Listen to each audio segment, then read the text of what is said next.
Oh Seigneur, merci à Dieu. Vous êtes content d'être là? Amen. Voilà la fatigue que ça sort de voilà. Ça va aller. On va pas dormir aussi. Merci Seigneur. Nous sommes dans la joie d'être ici réunis ce soir. Nous sommes dans la joie, mais en même temps, bien, c'est avec beaucoup de sérieux qu'on fait ce séminaire, avec les frères, les organisateurs évidemment, et puis les intervenants qui prennent la parole. On le fait avec beaucoup de sérieux parce que on a compris tous que ce n'est pas un spectacle, mais que c'est une réunion avec Dieu. Alléluia, c'est Dieu qui nous a rassemblés. Moi j'en suis convaincu. Nous l'avons dit au début du séminaire, dans la Bible il est question de l'Espagne, ça s'appelait dans le passé Tarsis, et puis certains ont voulu venir ici pour fuir la volonté de Dieu. Ont voulu venir ici parce qu'ils ne voulaient pas obéir à Dieu. Tel Jonas qui a voulu fuir, il a voulu prendre direction l'Espagne pour aller au plus loin possible. Et puis nous avons d'autres personnes par contre qui ont voulu venir ici pour accomplir la volonté de Dieu. De ce nombre faisait partie l'apôtre Paul. Paul avait le désir de venir jusqu'en Espagne. Vous savez pourquoi, lui? Pas pour fuir la volonté de Dieu, mais pour que l'évangile soit prêché jusqu'au bout du monde et que Jésus revienne. Parce que dans les temps passés, l'Espagne était le bout du monde. On ne pouvait plus aller plus loin. On ne connaissait pas le continent américain et quand on venait ici, on disait on va au bout du monde. Et de dire je vais à Tarsis, c'était aller au bout du monde. Et Paul voulait aller au bout du monde pour prêcher l'évangile. Il voulait que Jésus revienne parce qu'il connaissait la prophétie où Jésus avait dit il faut que l'évangile soit prêché dans le monde entier, alors viendra la fin.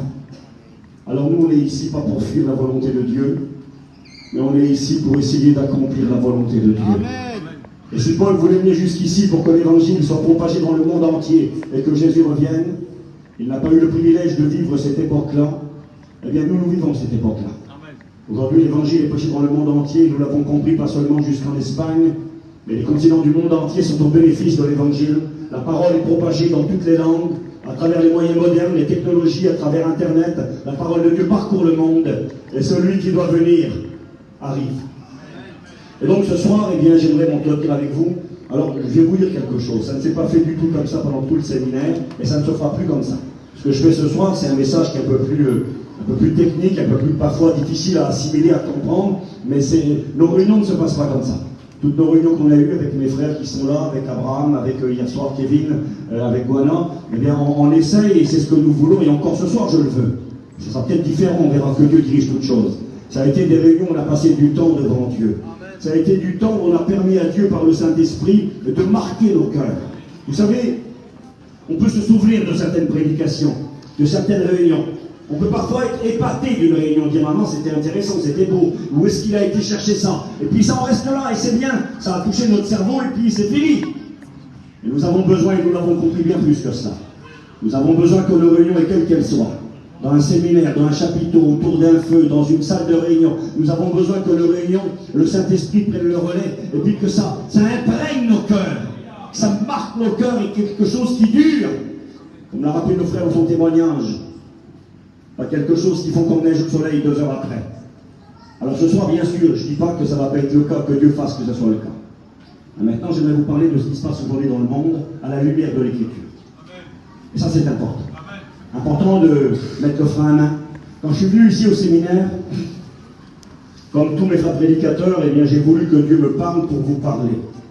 Prêcher pour prêcher, ce n'est pas de la prétention, c'est une réalité. C'est possible de le faire.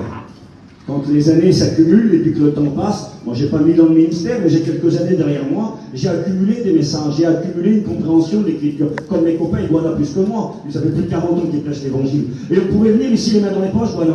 Et puis chercher 4 feuilles dans nos messages, des petits messages qui ont bien marché, et dire je vais prêcher ça. Mais ça marche pas comme ça l'Évangile. On ne cherche pas à prendre 3-4 messages qui marchent bien pour épater la galerie.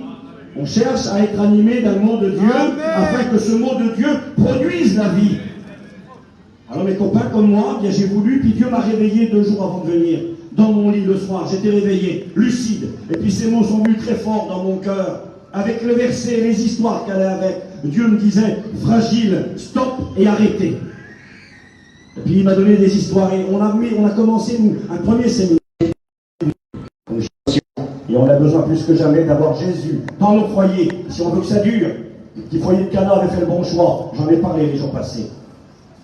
Puis j'ai rappelé également cette réalité que si le foyer de Cana avait besoin d'inviter Jésus, et ça ce sont nos amis qui sont ici ce soir, les foyers partagés, celui qui n'est pas chrétien, celle qui n'est pas chrétienne, et qui essaie de construire sans Jésus, c'est très dangereux d'essayer de construire sans lui. Parce que la Bible annonce que si on veut construire notre maison sans lui, tôt ou tard, ça s'écroulera. Et que ça fera beaucoup de dégâts. Alors il faut inviter Jésus.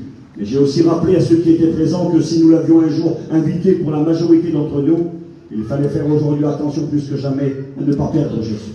On peut l'avoir invité, on peut l'avoir perdu. Et ce qui est terrible parfois, quand on perd le Christ, parfois c'est même pas conscient. On réalise même pas qu'il n'est plus là. On continue notre vie, notre routine, et pourtant Jésus n'est plus présent. Alors nous devons faire attention. Et je rends grâce à Dieu également parce que j'ai vu le Saint-Esprit conduire toutes nos réunions. Dans la même lignée, dans la même continuité, dans la même pensée, sans qu'on se consulte avec les garçons. On prêchait des messages qui allaient dans le même sens. Parfois, on prêchait le message de l'autre sans le savoir. J'ai prêché un après-midi, Guana faisait voir une note au voisin, il dit regarde, telle histoire, tel verset, il dit c'est tout ce que j'ai marqué, c'est ce que je devais prêcher ce soir. Donc nous croyons et nous voulons. Ce séminaire, comme tous les autres séminaires, comme toutes nos réunions, on n'est pas meilleur, on n'est pas plus que les autres. Mais nous croyons que le Saint-Esprit dirige et conduit. Et non seulement nous le croyons, mais nous le voulons. Alléluia. Nous voulons que Dieu nous conduise. C'est son séminaire. On dit des fois, tu vas où? Je vais au séminaire de Michael, il est là-bas. Hein, et de Kevin, ils sont là les garçons. Je vais à leur séminaire, mais non. Bien sûr, c'est une façon de parler, moi aussi je dis pareil. On va au séminaire de Jésus. Alléluia. On va au séminaire du Saint-Esprit. Et on veut que c'est lui qui dirige, que c'est lui qui conduise. Et nous croyons qu'il le fait. Et ce matin, Guana nous a parlé du retour du Seigneur. Il a prêché sur Matthieu, chapitre 24, et il nous a rappelé que le Christ revenait. Il nous a parlé de l'année, il nous a parlé du mois, du jour, de l'heure, de l'instant. Et l'idée était celle-ci, c'est qu'aujourd'hui, maintenant, il n'est plus question d'année ni de mois, il est question d'instant. C'est ça qu'il nous a rappelé ce matin. Il était question d'instant. Il est écrit en un clin d'œil, en un instant. Espace de temps indivisible, il a cité un atomos, le Christ revient et nous partons avec lui. Et c'est une réalité. Donc je suis content. Nous l'avons dit, nous le répétons, nous ne faisons pas de concours de prédication. On n'a pas de rivalité, on est animé du même esprit, on veut simplement que Dieu, dans sa grâce, se serve de nous et que par notre bouche, eh bien, que cette parole devienne du feu, qu'elle vienne impacter vos cœurs et qu'elle laisse en vous quelque chose de durable. Fragile, stop, arrêtez. Pourquoi stop, arrêtez? Qu'est-ce que m'a dit le Seigneur par là? Il m'a dit, Steve, il faudrait que tu rappelles aux gens qu'il est temps de mettre un grand coup de frein à main et de prendre des résolutions comme ils n'en ont jamais pris. Qu'il est temps d'arrêter sa marche folle, d'arrêter sa course vers les choses de la terre, vers les choses de la vie, sa course dans la vie légère chrétienne, dans la vie superficielle, qu'il est temps de mettre un coup de frein à main et puis de faire en sorte que quand ce séminaire se termine, nous repartions tous et toutes prêts pour rencontrer le Christ. C'est ce que Dieu veut. Ne repartons pas épatés, éblouis de messages, simplement des photos. J'ai fait des photos comme vous. Je suis content de voir tous ces gens réunis. Mais le séminaire, c'est plus que ça. C'est partir de ce séminaire armé, engagé, décidé, résolu dans l'œuvre de Dieu pour être prêt. Et nous l'avons écouté cet après-midi pour ceux qui n'étaient pas là, à travers le frère Abraham. Une invitation à se sentir concerné et à travailler dans l'œuvre de Dieu, qui que l'on soit. Que l'on soit un chrétien, une chrétienne, une jeune fille, un jeune garçon, une personne âgée. On a tous un rôle à jouer et Abraham nous a rappelé qu'aujourd'hui, plus que jamais, Dieu veut que nous puissions donner le pain de Dieu. C'est ce que Dieu nous a confié comme responsabilité et ça, nous sommes tous appelés à le faire. Est-ce que vous le croyez? J'aime bien cette histoire. Avant de méditer, je prendrai mon temps. J'aime bien ce verset dans les Actes des Apôtres où il est écrit que Philippe, l'évangéliste, va être conduit dans un chemin désert.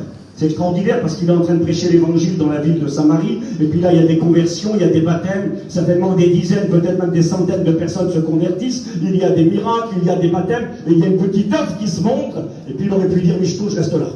J'ai ouvert ma petite église, j'ai 50, 100 membres, 500 membres, je ne sais pas, 1000 membres, je vais rester là. Il y a eu des conversions, il y a eu des baptêmes dans le Saint-Esprit, il y a eu des guérisons, je reste là, je suis dans mon petit travail.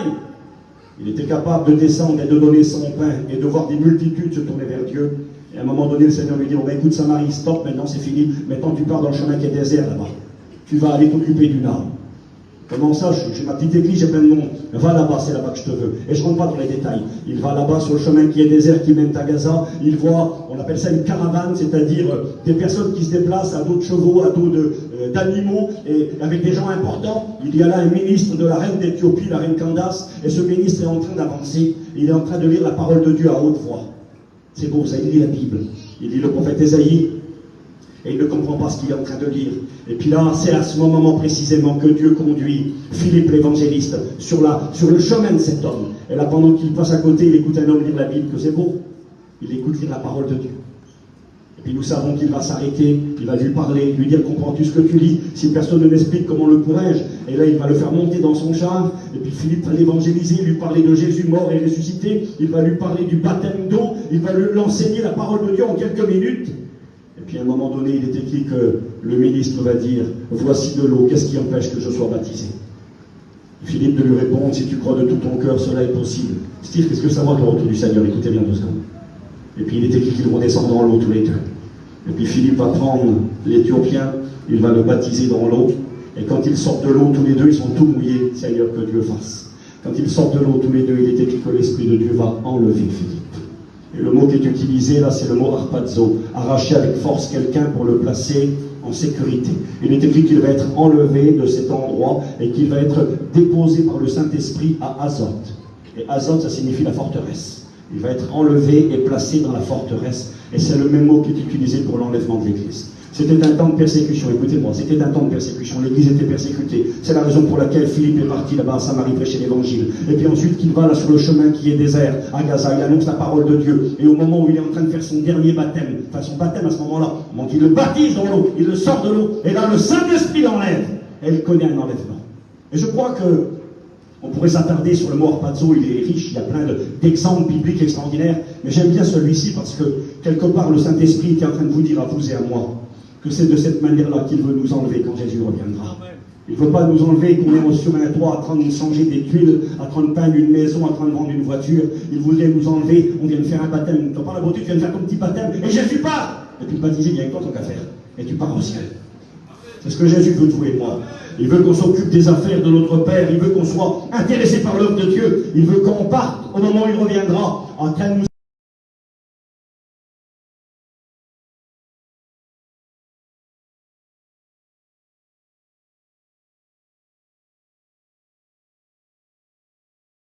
papier, ça serait vraiment gentil. Je vous remercie mes frères. Nous voulons prendre conscience que nous sommes fragiles. Nous ne sommes pas des superman ni des super-héros. Nous sommes des malheureux sauvés par la grâce de Dieu. Mais cette grâce, elle est puissante.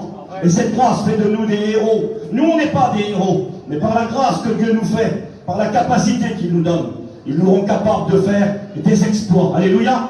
Ils nous rendent capables d'être fidèles. Et je pense que c'est ce dont je vous parlerai dans une prochaine réunion. La puissance de la grâce de Dieu. La puissance de la vie nouvelle que Jésus veut nous offrir. On n'est pas appelé des chrétiens médiocres, avec des chrétiens faibles, chétifs, tombant tous les secondes. On est appelé par la puissance du Saint-Esprit avec des chrétiens forts, avec des chrétiens debout, et que quand la trompette retentira, on ne soit pas chétif et tremblant, mais on soit fort, pas par nos capacités, parce que nous sommes des héros, c'est vrai. Qu'on a la dit, puis la raison, et c'est vrai. Il y a Jésus dans nos vies. Mais parce que lui et là, on n'est plus des héros. C'est Maillon qui disait, vous vous souvenez, hein? Il disait, toi, étudiant de première année, toi, Berthe, mettez un nom sur le toit. Toi, est-ce que tu fais un gros zéro sur le tableau? Pas terrible, pas tellement flatteur. Toi, là-bas sur le côté, zéro aussi. Allez, hop. Et mettez un zéro pour toute la classe. Et il dit, Paillon, Théon, Denis, il faisait sur le tableau. Il dit, mets un zéro, mon garçon. Allez, un zéro pour Paillon aussi.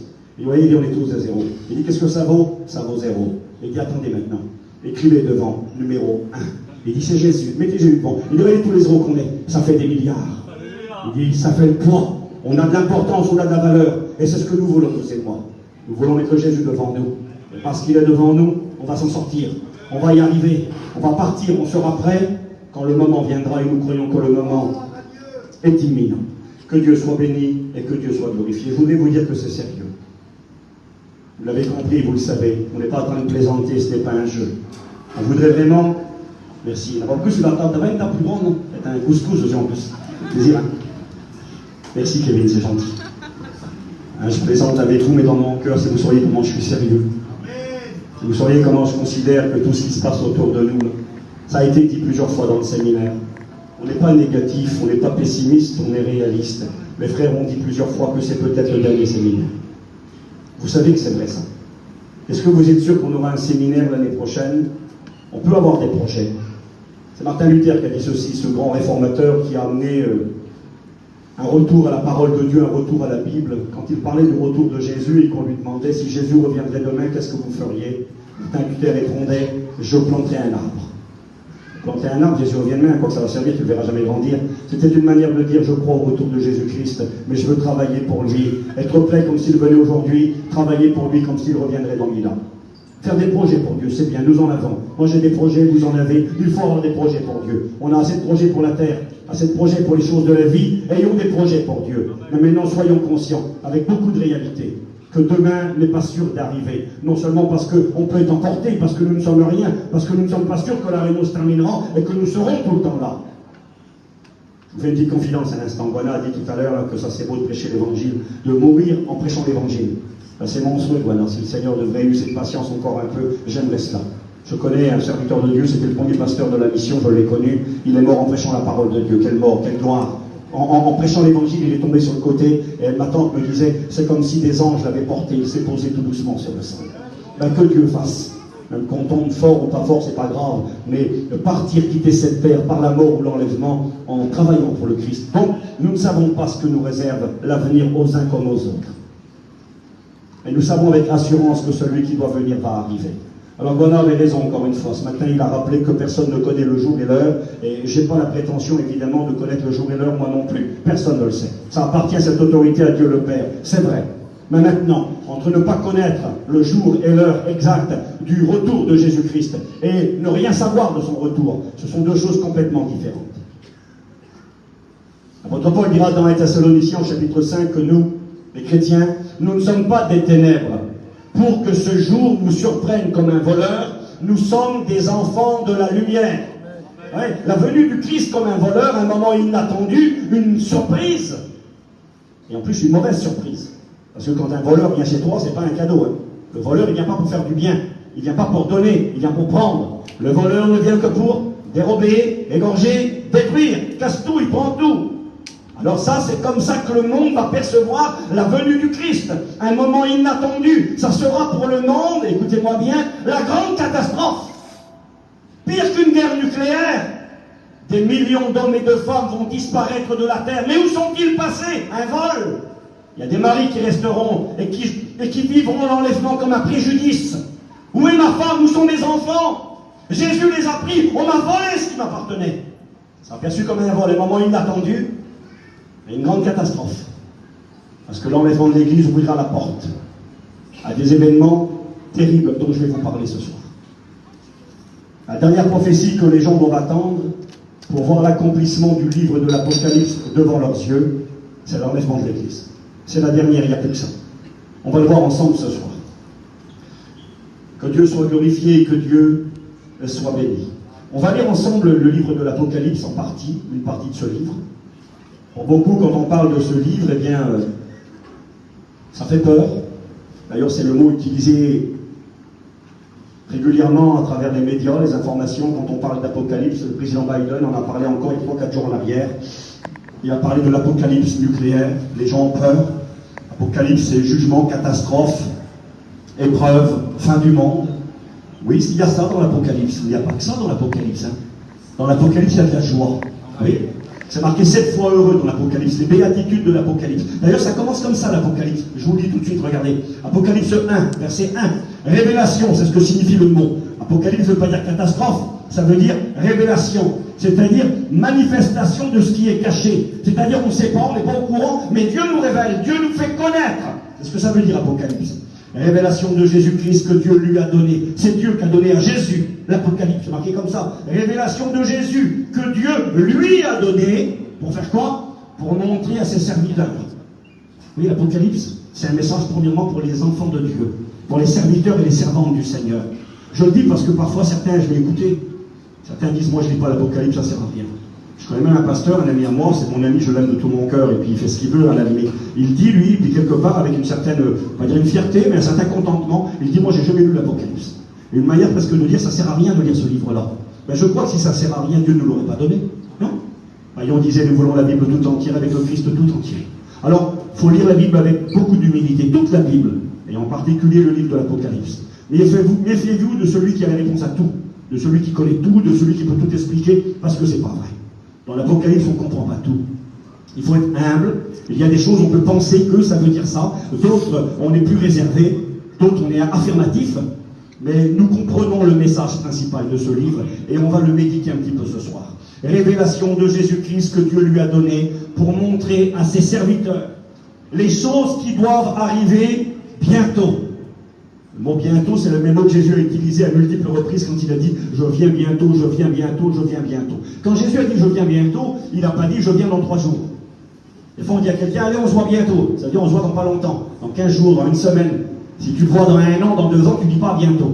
Pourtant Jésus a dit « je viens bientôt ». Alors comment se fait-il que 2000 ans se sont écoulés? Jésus n'a jamais parlé en utilisant ce mot, qui est traduit d'une manière particulière, il n'a jamais dit qu'il allait venir dans 15 jours. Bien au contraire. Je n'ai pas le temps d'en parler, mais quand on lit l'Écriture, on s'aperçoit que c'est prophétisé dans l'Ancien Testament, dans Osée 5, Osée 6, dans Ésaïe au chapitre 6, que le temps du rejet d'Israël, le temps de l'Église, serait une période de temps qui durait des milliers d'années.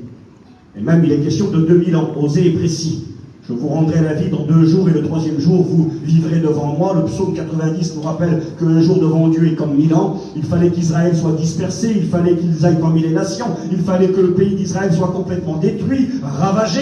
Et là le Seigneur dit alors ils reviendront dans leur pays. Donc il y avait tout un programme qui devait s'écouler. Et Jésus lui-même quand il a enseigné. On trouve ceci dans les paraboles du Seigneur. La parabole des vignerons, la parabole des méchants serviteurs. Il est écrit ceci, le maître partit pour un voyage, il est écrit longtemps après le maître revint. Marquez comme ça chaque fois, longtemps. Jésus n'a jamais dit qu'il reviendrait 15 jours plus tard. Quand Jésus dit je viens bientôt, ça veut dire je viens subitement. Ça veut dire que quand je vais arriver, il n'y aura pas le temps de se préparer. Pour ceux qui ne seront pas prêts.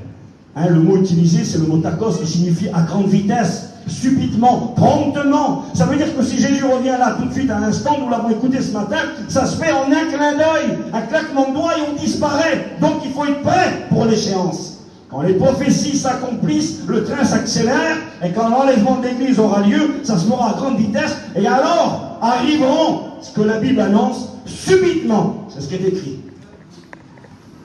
Alors j'ai noté, je lis la Bible, Dieu a donné à Jésus, pour montrer à ses serviteurs la révélation des choses qui doivent arriver bientôt, il l'a fait connaître par l'envoi de son ange à son serviteur Jean, lequel a attesté la parole de Dieu et le témoignage de Jésus, tout ce qu'il a vu. Verset 3. Heureux celui qui lit. Celui qui lit, c'est moi ce soir. Donc moi je suis heureux de lire le livre de l'Apocalypse. Heureux celui qui lit, écoutez bien, après il s'agit de vous, et ceux qui entendent les paroles de la prophétie. Ça c'est vous. Moi je lis, vous entendez, on est heureux tous les deux. Il faut aller jusqu'au bout du verset. Heureux celui qui lit et ceux qui entendent les paroles de la prophétie et qui gardent les choses qui y sont écrites car le temps est proche. Il est bon de lire l'Apocalypse, il est bon de lire toute la Bible, il est bon d'écouter la parole de Dieu, mais le principal pour vous et moi, c'est d'essayer par la grâce de Dieu de garder. De garder. Nous avons écouté ce beau message de notre frère Guana hier soir, ou avant, je crois que c'était hier, qu'il a prêché qu'il fallait ne pas être des citernes crevassées. Hein, on se souvient, il a pris un paquet d'eau, puis à l'intérieur une sorte de passoire, et puis il prenait l'eau et l'eau coulait à chaque fois. Que Dieu vous y aide et que Dieu m'aide à moi aussi. Je ne veux pas être une citerne crevassée, je ne veux pas être une passoire. Quelqu'un qui vient, qui est béni pendant 2 secondes, qui pleure, qui dit oui je vais le faire, oui je vais le faire, oui je m'engage, oui, oui, oui. Et puis une fois que la réunion est finie, badabam, tout tombe par terre, il n'y a plus rien. Quand le séminaire est terminé, tout tombe par terre. Non Seigneur, je ne veux plus être une citerne crevassée. Si je le suis depuis des semaines, des mois et des années, je veux que ça change. Comment faire? Eh bien il est là celui qui est capable de nous rendre capables. Il est là celui qui est capable de faire qu'on ne soit plus des citernes crevassées, mais que l'on puisse garder la parole de Dieu. Que Dieu soit glorifié et béni. J'aimerais donc m'entretenir avec vous sur une partie du livre de l'Apocalypse, pas toute l'Apocalypse. J'aimerais vous parler des événements qui vont arriver directement quand l'Église va partir dans le ciel, juste après. Parce que la Bible nous en parle dans plusieurs passages, et en particulier dans ce livre de l'Apocalypse. On va lire Apocalypse 6, verset 1er au verset 8. Vous lirez avec moi, ceux qui ont la Bible, Apocalypse 6, versets 1 à 8. Alors je vais vous expliquer ce qui m'a motivé à faire ce message. Ce qui m'a motivé, c'est une intervention d'un homme politique russe. Il s'appelle Dimitri Medvedev, il a été président de la Russie avant Poutine, et aujourd'hui il est le numéro 2 de Conseil de sécurité en Russie. C'est un homme très haut placé, un homme important, un allié de Poutine, et il a dit ça il y a quelques jours en arrière. J'ai noté la référence, là. Le 13 juin 2022, journal Sud-Info, l'ancien président russe et actuel chef adjoint numéro 2 du Conseil de sécurité nationale, allié de Vladimir Poutine, Dimitri Medvedev, a dit aux journalistes du Times: les cavaliers de l'apocalypse sont déjà en route, la guerre en Ukraine pourrait prendre un tournant terrible et irréversible. Pourtant, on ne voit pas ce qu'il dit, monsieur. Il dit, alors a-t-il raison, a-t-il tort? On verra, on va essayer de méditer ensemble. Mais j'aimerais savoir qu'est-ce qu'il a voulu dire par là. Qu'est-ce qu'il a voulu dire? Alors certains m'ont dit parfois, je l'ai écouté, certains disent, oh, c'est du journalisme que tu fais, Steve, toi, c'est pas de la prédication. Alors je vais faire de la prédication. Je vais vous prêcher la Bible. Mais vous savez pourquoi je fais un peu de journalisme? Je ne suis pas un journaliste, moi je suis un pasteur. Tout simplement parce que je crois à la Bible. Amen. Tout simplement parce que je crois qu'elle est la vérité. Tout simplement parce que je crois qu'on est arrivé au bout, et j'essaye quand je lis ma Bible de voir est-ce que ça correspond à ce qu'on vit aujourd'hui. Jésus l'a dit, il a dit, vous ne savez pas discerner les temps hypocrites. Quand il fait, le ciel est rouge le soir, vous dites demain il fera beau. Et Jésus a dit, hypocrite que vous êtes, vous savez discerner les signes de temps, et vous ne savez pas discerner en quel temps nous sommes. Alors moi je ne veux pas être un hypocrite, je crois dans la Bible. Je crois que ce que Jésus a dit est vrai, je crois que Jésus va revenir. Je vais vous faire une confidence, et c'est vrai. J'ai été parfois surpris de l'attitude de certains copains, serviteurs de Dieu. Quand parfois je leur présentais la Bible, certains éléments, certaines réalités de ce que l'on vit aujourd'hui, montrant que le Christ pouvait venir à n'importe quel moment, et j'ai vu des copains prédicateurs étonnés, voilà. Me dire, ah ben c'est pas possible, ah ben j'aurais pas cru ça, dis donc. Qu'est-ce que tu crois alors? Oui, j'aurais cru que Jésus pouvait venir dans une vingtaine d'années. Je sais pas sur quoi il s'appuie, moi. Je sais pas sur quoi, leur raisonnement. C'est bien 20 ans. 20 ans, c'est une manière de dire que tu crois. Oui, je crois que Jésus va revenir dans 20 ans. Et sur quoi tu t'appuies? Donne-moi tes éléments. Pourquoi 20 ans? Pourquoi pas 100 ans alors? Pourquoi pas dans 500 ans? Pourquoi tu crois qu'il peut revenir aujourd'hui? C'est quoi ta base? Il n'y en a aucune. C'est simplement quelque part, je crois, l'idée que de croire qu'il peut revenir ce soir, et bien d'y croire réellement, peut-être que ça nous engagerait un petit peu trop. Ou peut-être que c'est dans nos cœurs, mais est-ce que c'est quand même grand? Est-ce que on m'a posé la question, bon, tu crois vraiment que Jésus, un copain de moi m'a dit, allez Steve, sérieux. Comme si je ne suis pas sérieux ici ce soir. Sérieux, il m'a dit. Tu crois vraiment que Jésus peut revenir tout de suite, en vrai? Mais j'ai mon bon frère d'amour, j'ai bien sûr que j'y crois. Amen. Et puis je vais vous faire aussi notre confidence. Quand on prêche l'évangile, on n'a pas le temps de tout dire ce qu'il y a dans notre cœur. On n'a pas le temps de tout dire tout ce qu'on a lu et tout ce que l'on comprend. On essaye d'aller à l'essentiel, ce qui n'est pas toujours évident. Mais je suis convaincu, Seigneur, vraiment, si vous pourriez lire dans mon cœur, je suis convaincu à 500%. Je fais des petits projets comme tout le monde, mais mes projets, ils ne sont pas fondés. Je crois vraiment, et puis non seulement je le crois, mais je veux le vivre, et puis je le veux. Je crois qu'il peut revenir ce soir. Amen. Moi, j'y crois. Amen. Et puis de toute façon, plus il usera de patience. Il ne tarde pas, le Seigneur, il n'est pas en retard. C'est nous qui pensons qu'il tarde à vue humaine. Hein, c'est écrit comme le maître tardait. Pour nous, il tarde, mais il n'est pas en retard. Le Seigneur ne tarde pas dans l'accomplissement de sa promesse, comme quelques-uns le croient. Il use de patience, voulant qu'un plus grand nombre soit sauvé. Eh bien, plus le Seigneur tardera, plus il usera de patience, plus les temps seront difficiles et compliqués pour vous et moi. L'église de l'enlèvement, c'est une église qui pleure et qui va pleurer de plus en plus. J'aimerais faire des réunions, moi, des fois, et dire aux gens, vous avez des problèmes, vous avez des combats, vous menez des combats que vous n'avez jamais menés. C'est difficile, comme ça n'a jamais été. C'est vrai, vous vivez ça? Eh bien, je vais prier pour vous à la fin de la réunion. Je vais faire un appel et puis ça va être fini. Ben, je ne peux pas faire ça, parce que c'est pas vrai. C'est pas vrai. Je ne peux pas vous dire au séminaire qu'il va s'arranger, il n'y aura plus aucun problème. C'est pas vrai. Oui, Dieu, attention, ne faites pas dire ce que je n'ai pas dit. Dieu peut nous aider dans nos combats. Dieu peut nous aider dans nos souffrances. Dieu peut guérir nos malades, Dieu peut bénir nos familles, et nous y croyons heureusement. Nous vivons les derniers temps. Et les derniers temps, Paul l'a dit clairement, ils seront difficiles. Ce seront des temps d'abandon de la foi. Ce sont des temps que plusieurs abandonneront. 1 Timothée chapitre 4, verset 1er, 2 Timothée 3, verset 1er, des temps difficiles, des temps où le combat fera rage, et on en a parlé dans une de nos réunions, des temps où pour l'Église, eh bien, la vie va se compliquer. Pourquoi? Parce que les choses de la vie vont atteindre un niveau jamais atteint. La course au travail, la course à la réussite, la prospérité. Jésus nous a mis en garde de ces choses concernant son retour. Et ces temps sont des temps très difficiles. Et je crois, et je l'écoute maintenant souvent, de plus en plus, et on va l'écouter de plus en plus.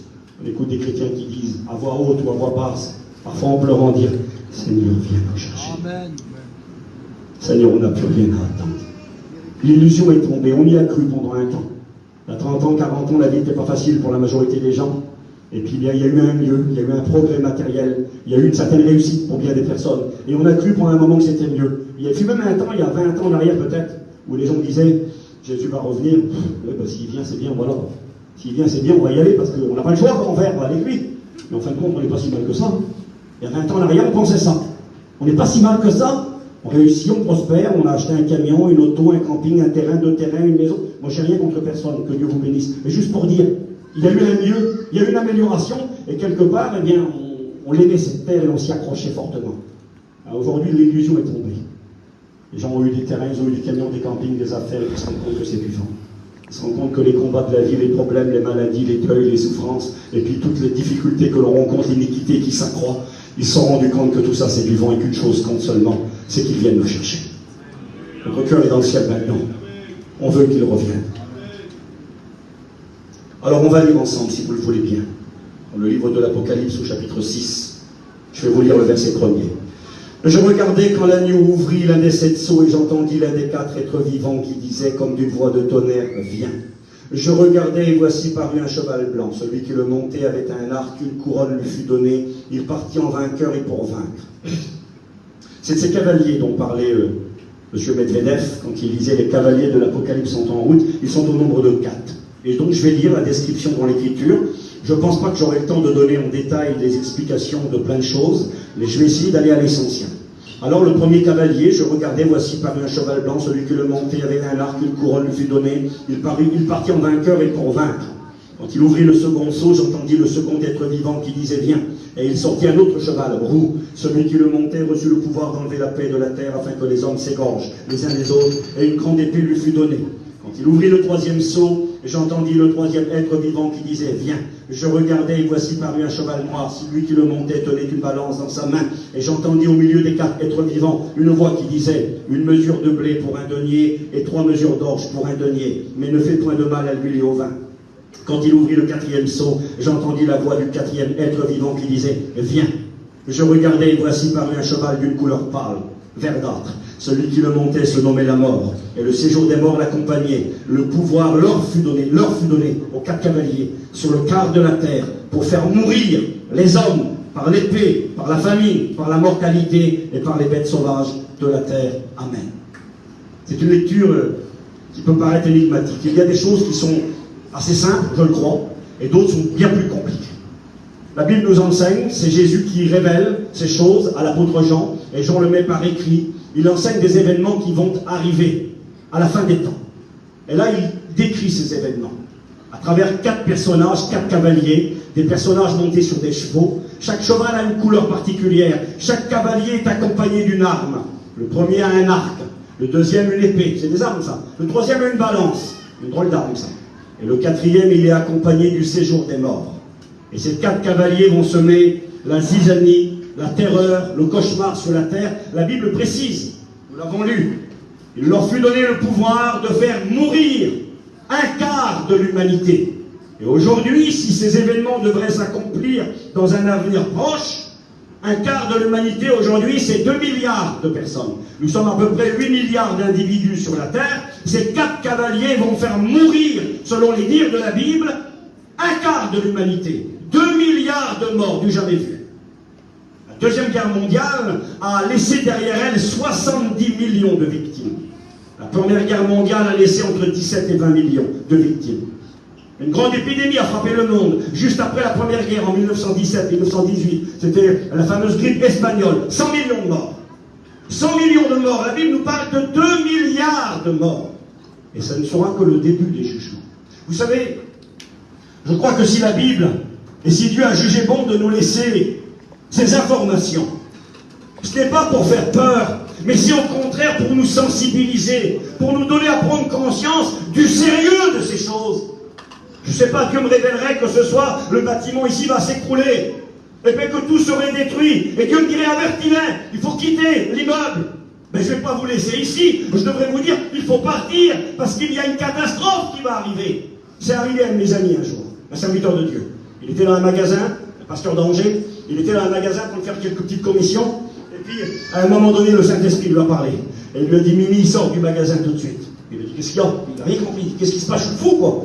Sors du magasin. Heureusement qu'on connaît la voix du Seigneur et la voix du Saint-Esprit. Sors tout de suite. Et il ne comprenait rien. Et puis il dit, Mimi, j'ai 2-3 affaires. Non, il n'a dit pas 2-3 affaires, tu pars tout de suite. Alors il a obéi. Il a pris ses affaires, il les a laissées là sur le comptoir, et puis il s'est dépêché de sortir. Il a été là, il dit, mais je suis complètement fou, moi je suis venu ici, j'ai des choses à acheter, et je m'en vais, oui je m'en vais. Le Saint-Esprit lui a dit, pars. Alors il a obéi sans comprendre, il est arrivé devant la porte, il explique son témoignage, et dit, quand je suis arrivé devant la porte, c'était à côté de Tours, là-bas je ne me rappelle plus le nom de la ville, il m'a dit, quand je suis arrivé à côté de la porte s'est ouverte évidemment, il dit, je suis sorti dehors, et il dit, quand je suis arrivé dehors, les deux portes se sont refermées, et il dit, là, j'ai écouté, BAM! Je me suis retourné, dans le rayon de la boucherie, les bouteilles de gaz ont explosé. Ça y est, le magasin, les portes ont bloqué. Les gardiens affolés ont couru, c'était plus possible de sortir. Les portes avec la sécurité s'étaient bloquées. Lui était devant la porte, son cousin est passé au même moment. Il lui a dit, qu'est-ce que tu fais? Il était saisi, regardez. Il dit, monte vite, ça explose derrière toi. Non, on s'en va. Et il est parti. Et je crois que Dieu voudrait vous dire à vous et à moi qu'il est temps d'être sensibilisé, de prendre conscience que Dieu est gentil. Il est écrit dans l'évangile de Marc au chapitre 13, c'est Jésus qui parle, regardez ce que dira le Christ. Il dira ceci, Marc 13, verset 23, « Soyez sur vos gardes, je vous ai tout annoncé d'avance. » On est au courant, on est des enfants de la lumière, on est éclairés par la Bible. Et c'est pourquoi nous les prédicateurs en particulier, mais les chrétiens et chrétiennes également, nous avons la responsabilité d'informer et d'avertir. C'est pourquoi nous prêchons la Bible. C'est pourquoi nous prêchons de tels messages. Notre objectif n'est pas de faire peur aux gens, n'est pas de les décourager, de les désespérer. Notre motif est de leur faire prendre conscience que des temps gravissimes viennent devant nous. Jésus a résumé en une parole ce qui arrivera. Il a dit, ce sera une époque de détresse comme le monde n'en a jamais connu et que le monde n'en connaîtra plus jamais. J'ai fait un jour, j'ai voulu examiner l'histoire humaine et examiner les grandes catastrophes qui ont frappé l'humanité, les grandes épidémies, les grandes guerres, les grandes misères. Et puis quand j'ai regardé par le passé, il y a plein de souvenirs sombres et noirs qui ont affecté l'humanité. Eh bien, toutes ces choses, en comparaison de ce qui arrive devant nous, ne sont rien. Et ça devrait nous sensibiliser à quoi? À prendre conscience qu'il y a moyen d'échapper à toutes ces choses qui viennent. Et le moyen d'échapper ne sera pas de se construire un bunker dans son terrain, ne sera pas de chercher à partir à l'étranger dans un pays quelconque. Le moyen d'échapper à tout ce qui arrivera sera d'accepter le Christ et de marcher pour lui, afin de partir avec lui dans la gloire quand bientôt il reviendra. Parce que j'aimerais vous dire ceci, soyez avec nous s'il vous plaît. Avant que ces 4 cavaliers de l'Apocalypse, on va voir qui ils sont dans un instant, avant que ces 4 cavaliers n'arrivent, je ne prendrai pas le temps de donner tous les détails. S'il y en a qui veulent plus d'explications, on pourra discuter ensemble après. Mais quand ces 4 cavaliers de l'Apocalypse arriveront sur la terre, eh bien, ils n'arriveront uniquement qu'après que l'Église du Seigneur soit enlevée et placée en sécurité dans la gloire. Ces cavaliers arrivent dans l'Apocalypse au chapitre 6. L'Église du Seigneur, soyez avec moi, disparaît dans le livre de l'Apocalypse à partir du chapitre 4, verset 1er. L'Église n'est plus sur la terre. Si vous lisez ce livre de l'Apocalypse, vous verrez, le mot Église est mentionné 18 fois.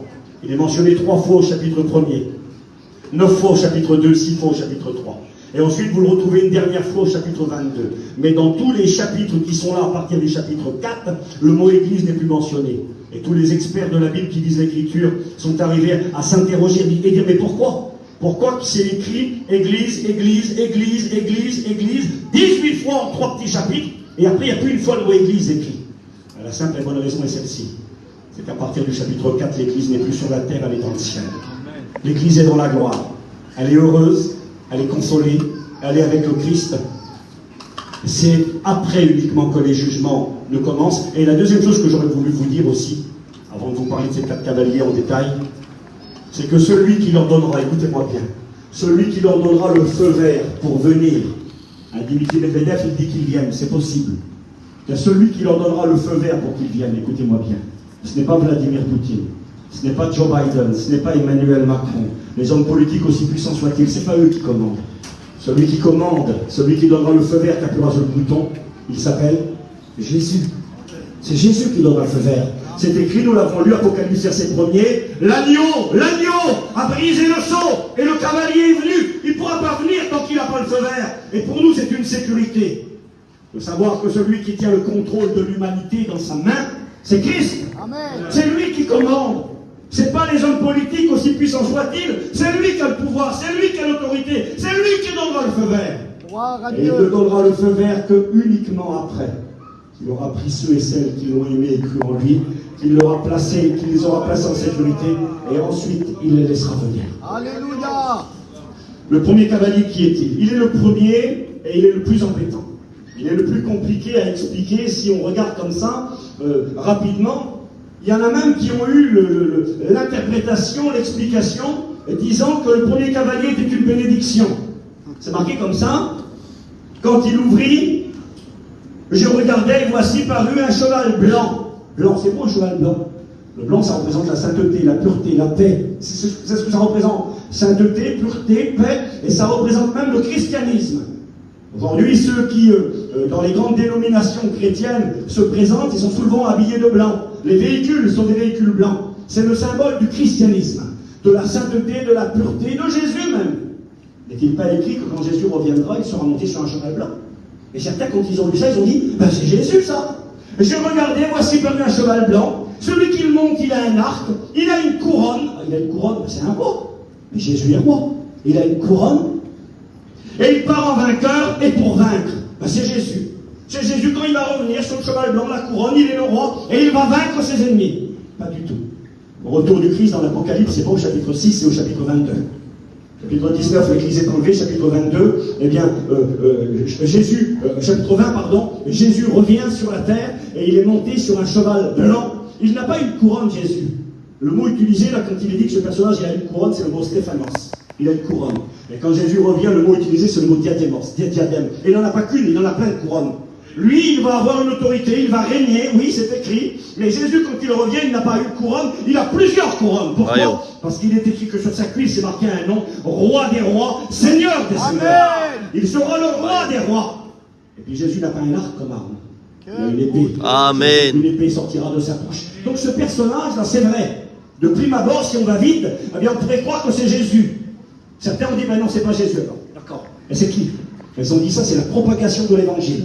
C'est l'évangile qui va être prêché dans le monde entier, qui va se propager et qui va conquérir les territoires et tous les gens se tourneront vers le Seigneur. Quand on lit à la fin, au verset 8, il est écrit que ces 4 cavaliers vont amener la mort sur la terre et que 2 milliards d'individus vont mourir. Donc c'est pas l'évangile qui va bénir et sauver, c'est pas Jésus qui revient, c'est une calamité. Et ce personnage, justement, voudrait se faire passer pour Jésus. Je pourrais vous donner des détails. Pourquoi est-ce qu'il a un arc? Pourquoi qu'il ressemble à un chasseur et qu'il est ce cavalier? On a des images de l'Ancien Testament, mais je n'aurai pas le temps de le faire. L'arc, c'est l'arme de l'ennemi, c'est l'arme du diable. Le diable envoie des flèches, il a un arc. Et puis j'ai des versets, je les ai notés ici. Il est écrit que le méchant, il tend son arc pour blesser celui dont le cœur est droit. C'est l'arme du méchant, c'est l'arme de l'ennemi. Ce cavalier veut ressembler à Jésus volontairement. Il essaiera de se faire passer pour le Christ, mais il ne sera pas le Christ. Ce cavalier, lorsqu'il viendra, il partira, puis il va conquérir le monde entier et mettre le monde sous ses pieds. Alors nous avons un détail qui nous permet de savoir qui il est, sans chercher trop loin. J'ai lu dans le verset 8, vous êtes avec moi s'il vous plaît, essayez d'écouter. J'ai lu dans le verset 8, il est écrit qu'un quart de l'humanité sera détruit par l'épée.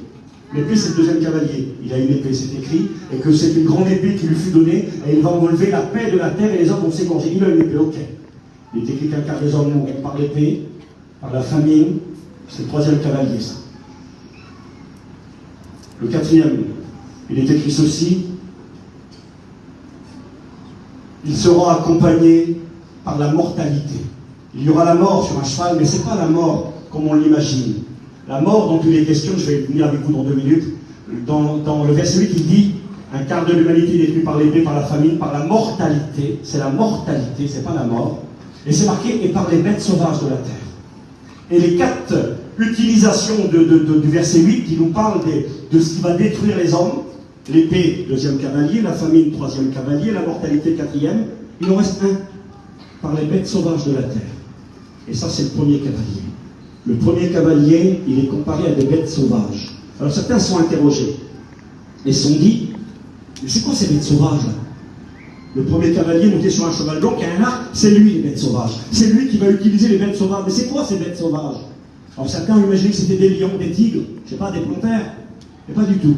Je vous donne l'explication, elle est très simple, vous verrez. Ce mot qui est utilisé, qui est traduit par bête sauvage dans Apocalypse 6, verset 8, c'est le mot thérion. Thérion. Ce mot-là, écoutez-moi bien, il est marqué 30 fois dans l'Apocalypse. 30 fois, le mot thérion est utilisé.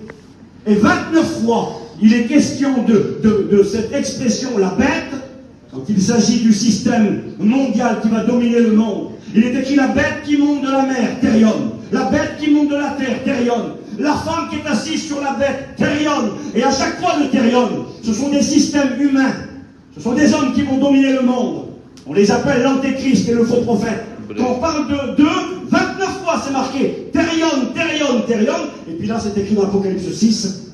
Le quart de la terre va périr par l'épée, par la famine, par la mortalité et par les Thérions. Et donc c'est une manière de dire très simple, écoutez-moi bien, que le premier cavalier qui vient, quand l'Église est partie, que Jésus donne le feu vert, eh bien c'est le système de l'antéchrist. C'est un homme qui vient, l'apôtre Jean en a parlé, les apôtres en ont parlé, l'apôtre Paul, de nombreux versets. Il faut que celui qui le retient encore ait disparu, et alors paraîtra l'homme impie que le Seigneur Jésus détruira par le souffle de sa bouche. L'apôtre Jean dira, vous savez qu'un antéchrist vient. Il y a quelqu'un qui bientôt va venir et qui va conquérir les nations et être placé à la tête de l'humanité et dominer le monde à la tête d'un gouvernement mondial. On trouve ceci dans l'Apocalypse chapitre 13. On trouve cela également dans la prophétie de Daniel au chapitre 7. Eh bien, il est précisé qu'à la fin des temps, il y aurait un système, un gouvernement mondial et qu'à la tête de ce gouvernement, il y aura des hommes qui dirigeront et ces hommes auront des cœurs de bêtes. Ce seront des dictateurs, ce seront des Hitler en puissance 1000, des Hitler, des Mao Tse-tung, des Staline, des gens qui ont terrorisé l'humanité. Il est écrit, il y a plusieurs antéchrists, mais il y en a un qui vient. Et celui qui vient va dominer le monde comme une bête. C'est ce que la Bible nous enseigne, c'est le premier cavalier. Le deuxième cavalier, c'est simple. Je parle avec mon cœur. Il est monté sur un cheval rouge. Rouge, c'est la couleur du feu, la couleur du sang. C'est aussi la couleur du communisme, on pourrait en parler, mais je reste plus simple. Le sang qui va couler à flot. Le feu, les armes à feu qui seront utilisées. Et là, il est écrit qu'une grande épée lui fut donnée, et il aura le pouvoir d'enlever la paix de la terre entière. Et là, il s'agit d'une guerre. Un système de gouvernance mondiale avec des leaders mondiaux va être mis en place après l'enlèvement de l'Église. Il sera suivi ou accompagné. Parce qu'il est écrit que les quart des hommes vont périr avec ces 4 fléaux, accompagnés peut-être en même temps, accompagnés d'une guerre mondiale. Vous savez, on s'est posé la question peut-être, pourquoi 4 cavaliers, pourquoi pas 5? Il y a 7 sauts dans l'Apocalypse, pourquoi il n'y a pas 7 cavaliers? Il aurait pu y avoir 7 cavaliers, des chevaux différents, pourquoi que 4? Alors il y a plein d'explications. 4, c'est les 4 points cardinaux, ce sont les 4 vents. C'est une manière de dire que ces fléaux vont concerner l'humanité entière. Ça veut dire que les hommes entiers, personne ne pourra se cacher. J'aurais pu vous parler des 4 êtres vivants, qui sont-ils et pourquoi il est question de ces personnages? Eh bien, ces personnages sont là pour nous rappeler que la création entière, le monde entier, sera touché par ces fléaux. Ce ne sera pas des catastrophes locales, ce ne sera pas 2 pays qui seront touchés, ce ne sera pas une nation qui sera touchée, c'est le monde entier qui sera concerné. Concerné par un gouvernement mondial, concerné par une guerre mondiale. C'est ce que dit l'Écriture. Je ne vous parle pas d'actualité pour l'instant. L'Écriture nous annonce un système de gérance, de gestion mondiale du monde, accompagné d'une guerre mondiale. La paix est enlevée de la terre. Les hommes s'entretuent les uns les autres. Catastrophe, une guerre terrible. Le troisième, nous l'avons lu également, je le rappelle brièvement, un cavalier monté sur un cheval noir cette fois-ci, avec une balance à la main. On va se dire, mais c'est une drôle d'arme de guerre, ça. On ne fait pas la guerre avec des balances, on va pas se taper sur la tête avec des balances. Hein, les balances, c'est l'instrument qui sert à mesurer les quantités, le poids. Et pourtant, le cavalier, il a ça à la main. Qu'est-ce que ça représente, cette balance?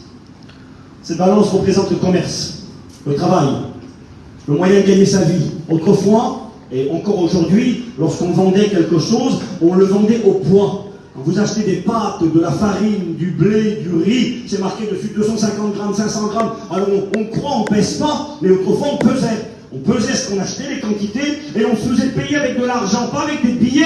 On pesait l'argent. On pesait l'argent, on payait l'or. Quand la Bible nous parle d'un cycle d'argent, quand elle nous parle d'un talent d'or, c'est des quantités, c'est du poids. On pesait.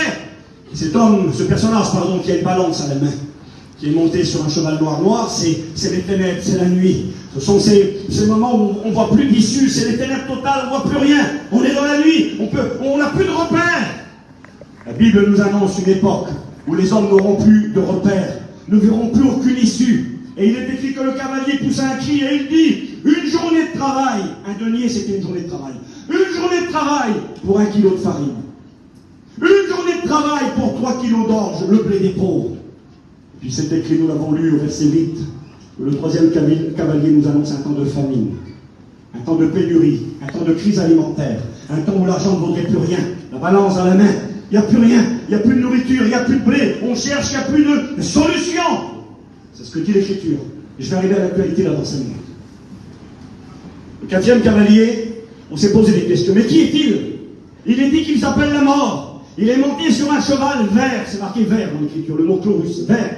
Quand Jésus, il est écrit qu'il a fait asseoir les disciples sur de l'herbe verte, c'est le mot chlorus qui est utilisé. Et puis les commentateurs de la Bible n'ont pas voulu mettre le mot vert parce qu'ils trouvaient ça bizarre, parce que ça n'existe pas un cheval vert. Et je crois que quelque part, Dieu a permis cela pour faire comprendre que les cataclysmes qui vont arriver, c'est du jamais vu. Un cheval vert, personne n'en a vu, ça n'existe pas. Ce qui va arriver bientôt, personne ne l'a vu, ça n'existe pas encore. Mais ça arrive. Et là, il voit ce cheval vert. Alors, je vous ai dit, les couleurs des cavaliers, on pourrait s'y arrêter, représentent des systèmes. Le blanc, le christianisme. Malheureusement, le christianisme jouera un rôle dans le gouvernement mondial. Le christianisme apostat, qui va abandonner la foi véritable. Non seulement, je m'excuse, au sein du catholicisme, au sein des orthodoxes, des protestants, mais il y aura aussi des évangéliques. Des chrétiens évangéliques qui vont abandonner la foi véritable et puis qui vont participer à l'avènement de ce système qui vient. Cheval rouge, le communisme. N'oublions pas que les puissances qui font tomber le monde aujourd'hui sont des puissances communistes. La Russie, pays communiste. La Chine, pays communiste. La Corée du Nord, pays communiste. Le rouge est leur symbole. Et ils joueront un rôle dans cette guerre mondiale, évidemment.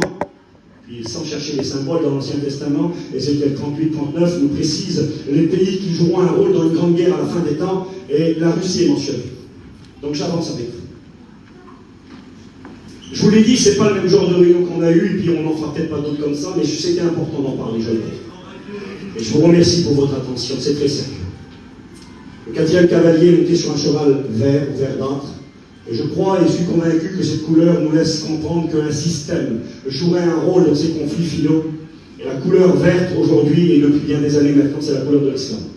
Et l'islam jouera un rôle de premier ordre à la fin des temps, dans le cadre de ce conflit et de ces catastrophes qui s'abattront sur le monde. Mais pour être plus simple, le 4e cavalier, un cheval vert, verdâtre, il est monté d'un personnage qui s'appelle la mort, il est accompagné du séjour des morts. Mais qui est-il? Le verset 8 nous donne un détail. Il n'appelle pas la mort, il appelle la mortalité. La mortalité. Et quand tu regardes dans l'Ancien Testament, j'ai les versets, je peux vous les donner si vous voulez. Il est écrit ceci, que quand Dieu exercera ses jugements, il enverra l'épée, c'est la guerre. Il enverra la famine, crise économique, pénurie alimentaire, plus de nourriture, et il enverrait la peste. Et c'est ce mot qui est utilisé. Le mot mortalité, en hébreu, c'est le mot déber, qui signifie ce qui amène la mort, les épidémies et les maladies. Et ce que nous dit le livre de l'Apocalypse, écoutez bien, c'est ce que Jésus dit à travers l'Écriture, c'est ce que Dieu a donné à Jésus, pour que Jésus le révèle à ses serviteurs. Pourquoi? Pour avertir. Alors certains diront, mais Steve, tu nous as dit que l'Église n'est plus là, que Jésus est aux commandes, que donc on n'a qu'à être tranquille. Pourquoi s'attarder là-dessus? Pourquoi s'y attarder? S'y attarder déjà pour être prêt soi-même, pour éviter toutes ces choses. S'y attarder pour avertir nos familles. Pour ça qu'il faut s'y attarder. Et si tu t'y attardes et que tu sais que c'est vrai, eh bien tu feras tout pour éviter cela. Alors on doit s'y attarder un petit peu, même si on n'a pas tout compris. Le 4e cavalier est monté par la mortalité qui est une pandémie mondiale. On sait ce que ça veut dire aujourd'hui. Vous ne savez pas, avant le mot pandémie, personne ne connaissait, moi non plus. Je ne savais pas, plus ou moins, écoutez ce mot-là, mais on ne sait pas ce que ça voulait dire. Et on a appris aujourd'hui. Épidémie, c'est une maladie qui est contagieuse et qui se propage localement, régionalement, dans un pays, dans une région. Mais une pandémie, on nous a appris que c'est une épidémie mondiale. On a eu la pandémie de Covid, c'est pas encore fini. 6 500 000 morts apparemment. Une pandémie, le monde qui a été mis à genoux, l'activité mondiale, du jamais vu, s'est arrêtée complètement subitement. Et les grands confinements, on nous a parlé de pandémie mondiale. Alors on sait ce que ça veut dire. Et puis toi tu lis l'Apocalypse. Et puis la Bible te renseigne que l'Église à la fin des temps va partir dans la gloire. Que Jésus va revenir prendre ceux et celles qui ont fait la paix avec lui, parce qu'ils ne sont pas destinés à la colère, mais à l'acquisition du salut qui est en Jésus-Christ, parce qu'il est écrit que nous serons gardés de la colère, enlevés avant la colère. Il est écrit que parce que nous avons gardé la parole de la persévérance en lui, lui nous gardera hors de l'épreuve qui va venir sur le monde entier pour éprouver tous les habitants de la terre. D'accord? Et que dès qu'on part au ciel, un gouvernement mondial, suivi d'une guerre mondiale, suivi d'une crise économique et d'un temps de famine mondiale, et suivi de grandes épidémies, un quart de l'humanité meurt. Alors ma question est celle-ci ce soir. Ce que je viens de vous dire, c'est dans la Bible. Je ne prends pas le temps, j'ai fait une petite étude biblique là, je prendrai le temps de tout vous lire, on serait là peut-être jusqu'à minuit, peut-être plus. On ne va pas être là jusqu'à minuit, je vous rassure tout de suite. Mais si on prend le temps de réfléchir à ce que dit la Bible, n'oubliez pas que ça a été écrit en l'an 95. Je marquais quand exactement 1937 ans, je crois, hein, que ça a été écrit. Vous voyez, aussi j'ai marqué ça, j'ai marqué quelque part. Quand a donné la prophétie, comment dire, l'apôtre Jean, quand il l'a reçu, c'était en l'an 95, sur l'île de Patmos, là-bas en Grèce ou en Turquie. Il y a presque 2000 ans que Jésus nous donne tous les détails. Voilà ce qui arrivera à la fin. Quand l'Église s'en va, voilà ce qui arrive. Les 4 cavaliers, c'est ça. Et là, on a un homme politique russe qui nous dit aujourd'hui, ils arrivent. Ils arrivent, ils sont là tout près devant nous. Le conflit aujourd'hui en Ukraine pourrait dévier, pourrait changer de direction et aboutir à la venue de ces 4 cavaliers. Est-ce que c'est possible en vrai? Sincèrement, est-ce que vous pensez que c'est possible? Est-ce que ça peut arriver ça? Alors regardez, je vais vous lire vite fait et maintenant on en vient à l'actualité, à ce qui se passe aujourd'hui. Qu'est-ce que nous dit l'actualité? Regardez, je vais vous lire quelques passages. Je vous demande juste quelques minutes, ne vous inquiétez pas, on n'a pas besoin de prendre de véhicule, on rentre pas chez nous, on dort ici tous. Donc même qu'on prend 10 minutes, c'est pas trop grave.